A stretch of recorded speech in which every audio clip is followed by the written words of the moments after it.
Now that we have our candle lit, I guess the next step is to figure out how to plug in this butane fuel. I took the lid off and I see it's got a cap here. I guess it just screws on there and locks into place.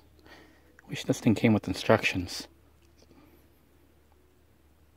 Alright, I fiddled around a little bit, and I don't know if it's supposed to be making noises here when it connects, but I heard a noise.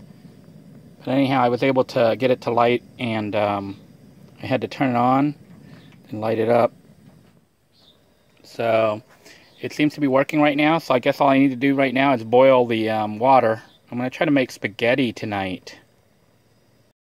I've currently got the water in a pot on the stove with the fire.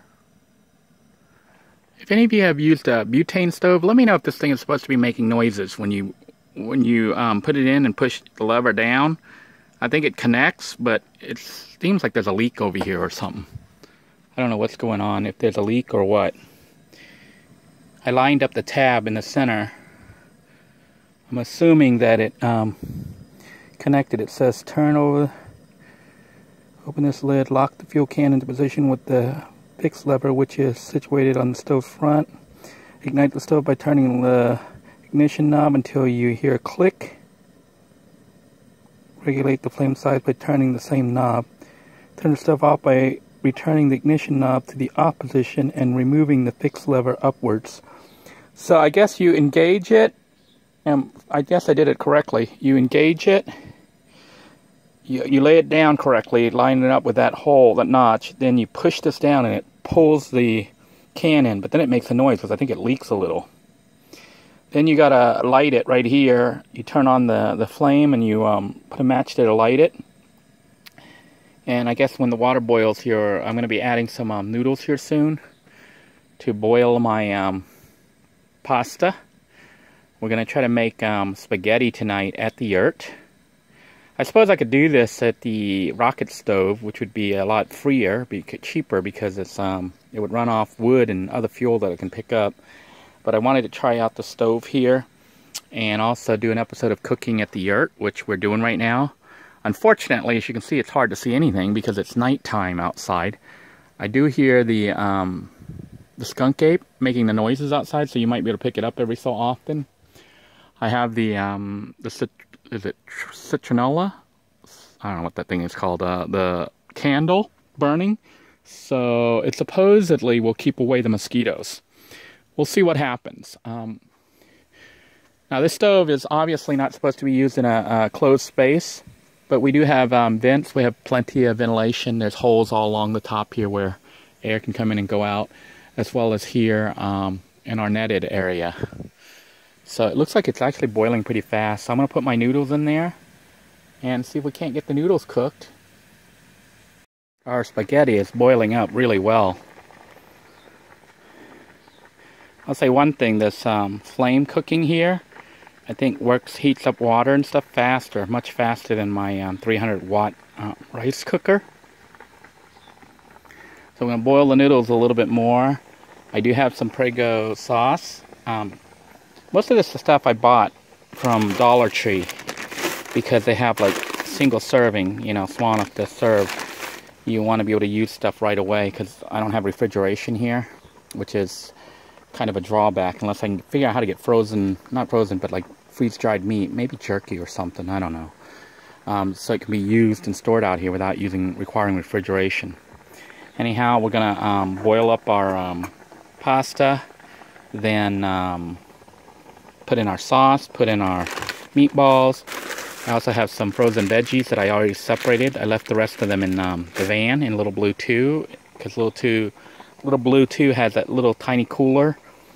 I have another cup of ice in there and some frozen sausages, which I'll be cooking for tomorrow's breakfast. So hopefully that will be, I think it should be fine overnight with the units completely closed and with ice in there. But anyhow, we're going to go ahead and stir this here a little.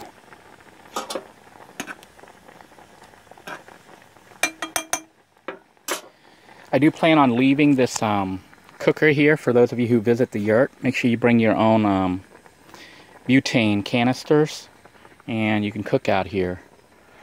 I bought some pickles, and just so you know, I don't normally just sit out here with no noise. I have music running, but I had to shut it off for recording because of YouTube's copyright violations. I haven't seen a mosquito, so I'm thinking this candle may actually work. It is feeling a little hot in here, so I may have to hook up my fan, move the fan unit from over there, and bring it up here, and then or even over here, and have it blow at me while I'm cooking.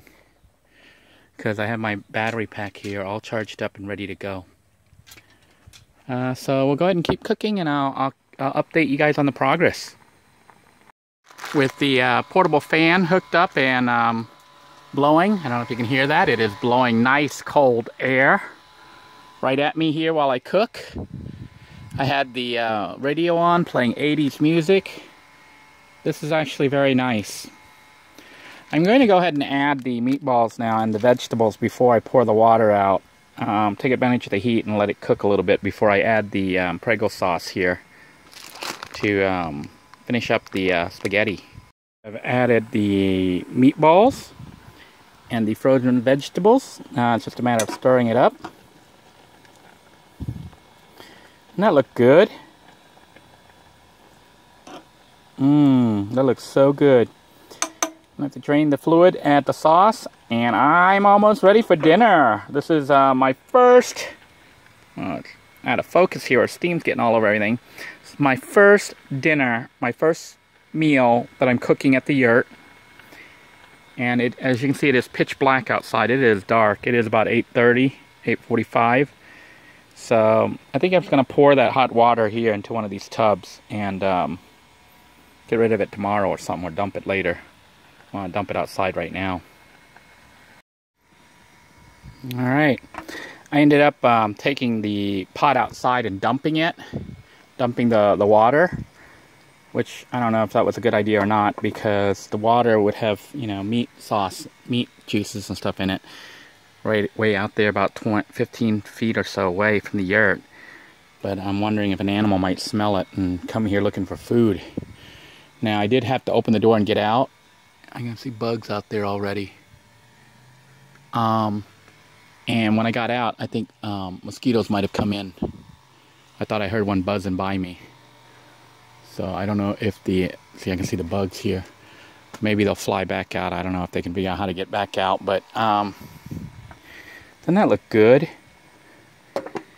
I know I'm like really hungry. So, and I wonder if I even have some grated cheese topping with Parmesan. I think it's like sawdust. And I have peppers. So you know what? I am set for tonight. Gonna be a really good meal out here at the yurt tonight. My first yurt cooked meal. Getting very hungry just thinking about it. Alright, I'm filming this again. Hopefully, I don't know if the other segment ended up getting copyright violation because I had the radio on there while I was cooking here, but I've shut the unit off and just want to give instructions on how to do so if you're out here cooking with the system. Remember, you may have to bring your own butane canister here. Okay, bring some butane canisters and you can cook out here, but it has a notch on the top that you lay in so the notch is facing up. The mosquito got in here because I went outside, which is bad. I'm gonna have to use the fly swatter there and squish them. But anyhow, once you lay it down, you flip the switch down and it'll lock it into place, and then you flip this switch on and light the fire. And when you finish cooking, flip the switch off and flip this other lever back up to unlock it, so it stops releasing the butane gas. I don't know how many meals it'll actually cook because I've never used one before, but I will say I'm very impressed with how fast it heated up the water and everything. Probably because I'm used to using only 300 watts with my power inverter system and the rice cooker inside Little Blue 2. Anyhow, I'm going to go ahead and get the meal ready to serve and show you what we've got.